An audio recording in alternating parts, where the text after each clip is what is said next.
All right, welcome back to Musician's Edition. Today, in our Essential Elements Mallets book, we're looking at number 90, which is called Variations on a Familiar Theme. Okay, so some of the things that we look at when we first look at a piece of music are, of course, the time signature and the key signature, right? And we see here that our key signature has two flats, right? So it's that same B flat major key signature we've been looking at with a B flat and an E flat, right? Our time signature is 4/4. So we have 4 beats in every measure and we're counting by the quarter note, right? Some of the other things that we look at when we first look at a piece of music is different rhythms and different skips or jumps within the music, right? Things that are going to make it a little bit challenging or things that we need to think about before we try to play it. Another aspect of music that we can look at is what we call form, right? And form is just kind of how the music is laid out, right? And in this piece, you can see in the yellow box above it, it explains in your book that this is a theme and variations, right? So what we're gonna hear as we play this is a main theme at the beginning, and then variations that kind of take that same theme that we hear at the beginning and kind of experiment around with it or change it in different ways to make it more interesting, right? And kind of play around with that melody a little bit, okay? So the first thing we're gonna do is learn the theme. And after we kind of work out the theme and we get an idea of that, then that will help us as we go through the variations that we can see where those differences are that make this music really interesting, okay? So we can see right off the bat we have a big jump but from B flat all the way to F, right?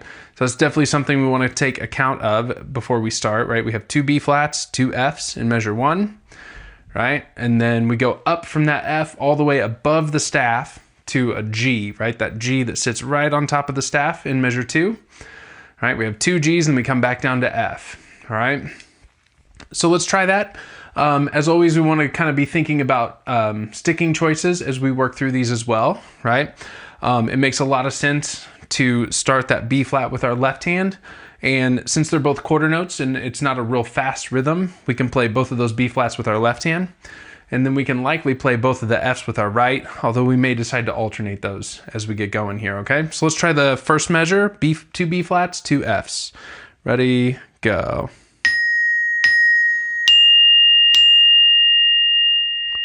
All right. Now the second measure, that G that we talked about, right? We got to find that above the staff. So we have 2 Gs and then a half note F. So let's try that measure. Ready, go. Okay. So in measure 2, it makes a lot of sense to play right, right, left, right? For G, G, F. So to get ourselves there, maybe one thing we could do is play those first 2 B flats in measure 1 with our left hand, and then we could alternate the 2 quarter note Fs, right, left, and then that would free up our right hand to be able to play G, right? So from the beginning, we play left, left, right, left, right, right, left. So I'll show you what that looks like.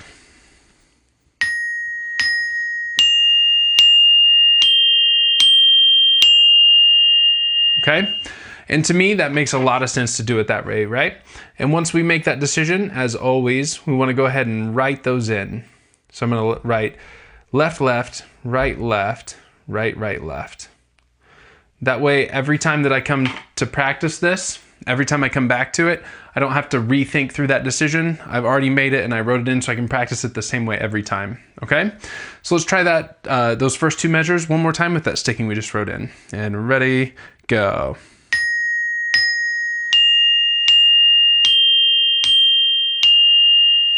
Okay? Now from there, we're just walking our way down the scale, right? If you look at measure 3, E flat, D, D, C, C, B flat. So we played the half note F with our left hand. So now from here, we can just play each set of 2 notes with the same hand. So right, right, left, left, right, right, and then the last B flat would be on our left. So that would look like this, starting in measure 3.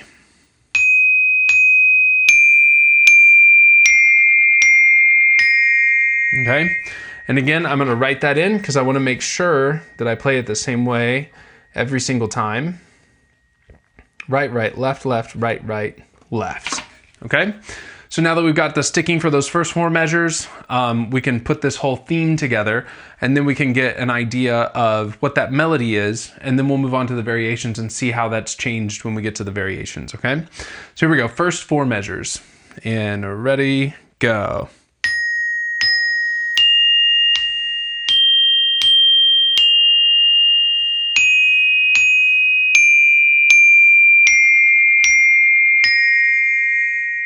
Okay, and hopefully you're recognizing that tune and it's a familiar melody to you, right? And a lot of times in theme and variations, that's kind of what we get is a familiar theme, kind of like the title here says. And then we take that familiar theme that we kind of all know, and then we play around with it and make it into something that's a little more creative, that doesn't sound familiar, but still has the same kind of building blocks of that tune that we're familiar with. So now let's look at variation 1. So this is going to start in measure 5, right? And we see we have the same sequence of notes here in the first measure, right? 2 beats of B flat, 2 beats of F, but the rhythm is varied, right? So beat 2 has 2 eighth notes, and beat 4 has 2 eighth notes, right? So we have B flat, B flat, B flat, F, F, F, and then we go up to that same G, right, for beat 1 of measure 6, and then it's a little bit different after that. So let's play from the beginning of variation 1 all the way to the G at the beginning of measure 6, okay? Now the sticking here is gonna have to be different. So we're gonna wanna make sure that our right hand is freed up to be able to jump up to F, right? So the way we could play this is to start on our left hand for the quarter note and then play right, left for the 2 eighth notes, right? So I'm gonna write that in under variation 1, left, right, left. That will free up my right hand to be able to jump up to F. And then we can use the same sticking there, right, left, to free up my right hand to move to G. So we end up with left, right, left, right, right, left. And that kind of gives us that rule that we usually want about our left hand playing the bottom note of a passage, right hand playing the top note of the passage, right?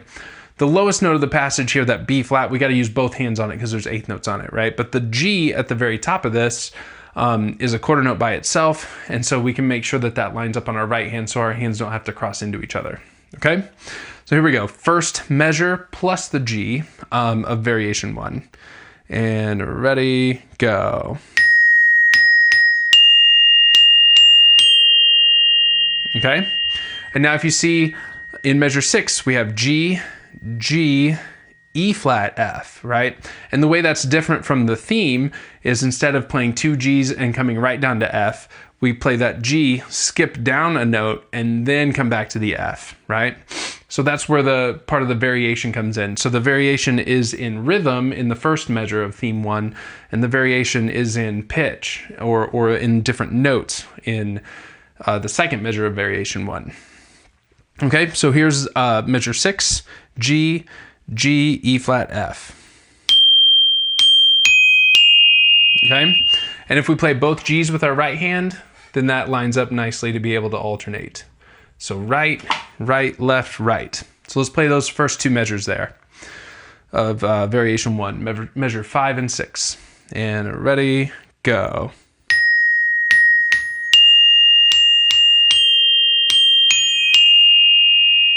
Okay, and once that's comfortable, we can move on to the next 2 measures of variation 1, which is going to take us to the second line. And we can see here we're kind of stair-stepping our way down that scale again like we did in the last 2 measures of the theme, right? We go from E flat to D to C, and we ultimately end up on B flat, right?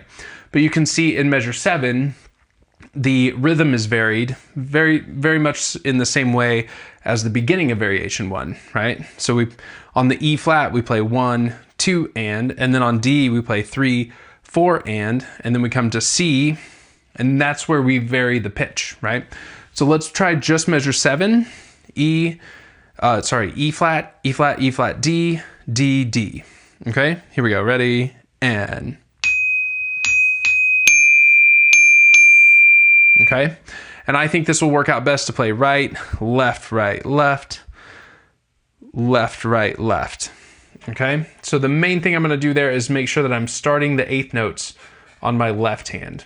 Right, so I'm just going to put L's over the first of each set of 2 eighth notes, so I know to play left, right, and that frees up my left hand to be moving down the scale as I'm playing the second eighth note with my right hand. Okay.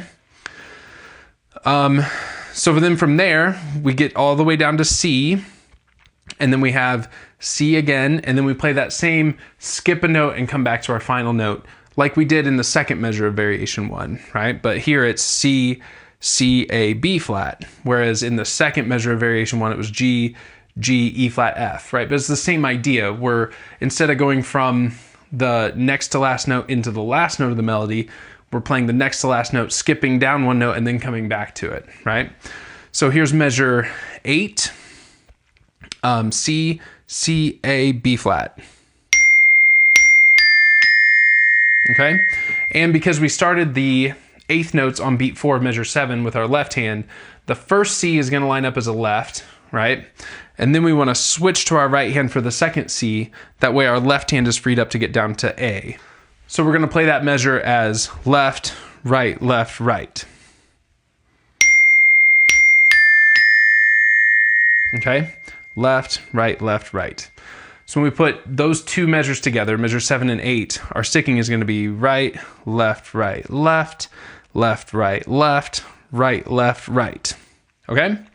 So let's play measure 7 and 8 back to back here, starting on that E flat. And ready, go.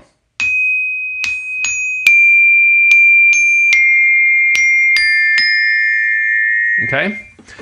Now that we've got those 2 measures and we did the first 2 measures of variation 1 a minute ago, we can put this whole variation together, okay? So this is starting in measure 5, all the way through to the half note at the end of variation 1, okay? Starting at measure 5. Ready, go.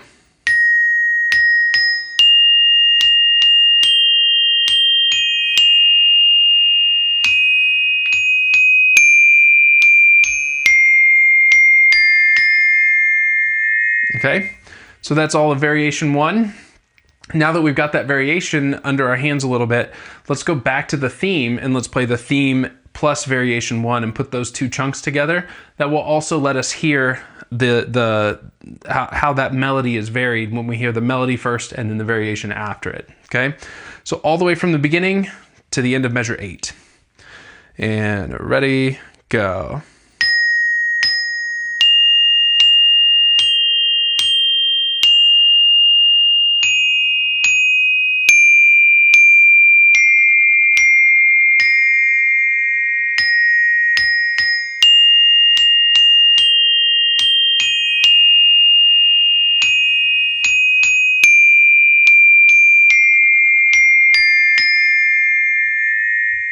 All right, and now if you glance ahead at variation 2, you can see that it's a much more active than variation 1, right?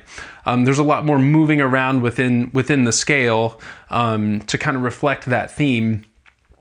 Whereas in variation 1, there was a lot more of rhythmic variation with a little bit of difference in notes.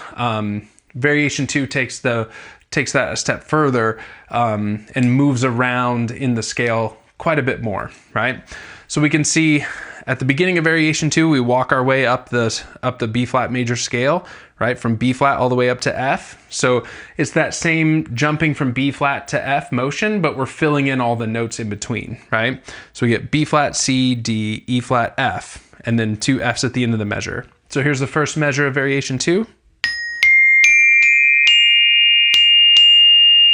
Okay. One more time.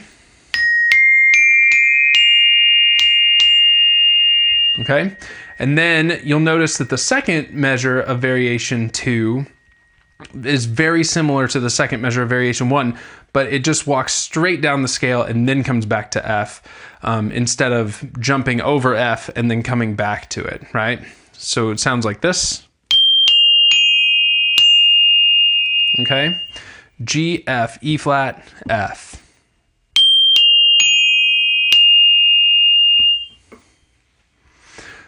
So what we're going to do here is start variation 2 with our right hand. And to get us through the first 2 measures, we're going to play right, left, right, left, right, right, left on beat 4. All right, so I'm gonna put an R over the first eighth note on beat 4, and then that sets me up to play G, which is our highest note, with my right hand, and then walk my way down and then come back to F. So here's the first 2 measures of variation 2. Ready and go.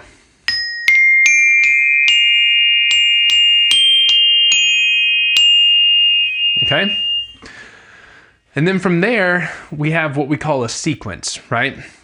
And a sequence is just a little pattern in music that we kind of play the pattern and then we repeat the pattern, but the pattern might happen on different notes, right? So you can see there in the next to last measure, we have E flat, D, C, E flat, D. So we walk our way down the scale to C, skip a note, come back to E, and then land on D. Okay? And then we play 2 Ds at the end of the measure, right? And then we're gonna repeat that same sequence starting on a different note, right? So let's play that measure one more time. E flat, D, C, E flat, D, D, D. Ready, go. Okay? And the last measure, C, B flat, A, C, B flat. Right? And hopefully you can see that sequence, right? The first 4 eighth notes of each of those last 2 measures is the same pattern, right? That's the next to last measure, and then the last measure, right? Same pattern on different notes, right? So let's put those last 2 measures together, and ready, go.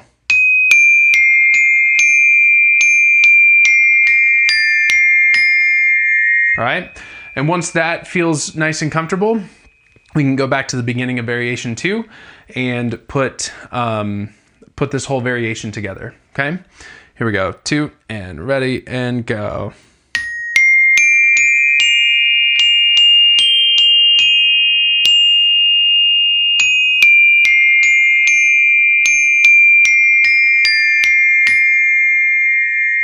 All right, and now once we've worked through each of those variations by themselves, we can go back to the beginning and put the whole thing together, right? Now remember, when we start putting larger chunks together, we might need to back the tempo down a little bit so that we have more time to think, especially during those transitions from one chunk into the next chunk, all right? So here we go, all the way through from the beginning, and ready, go.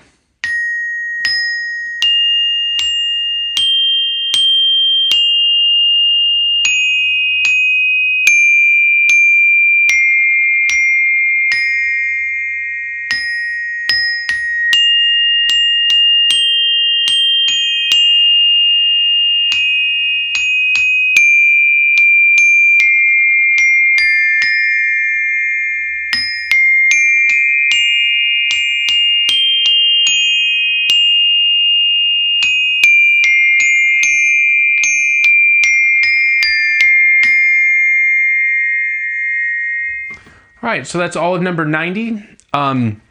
Again, notes and rhythms and stickings and key signatures and time signatures and all that is very important. But another aspect of music that we get to start thinking about here is form, right? Or how the music is put together, right?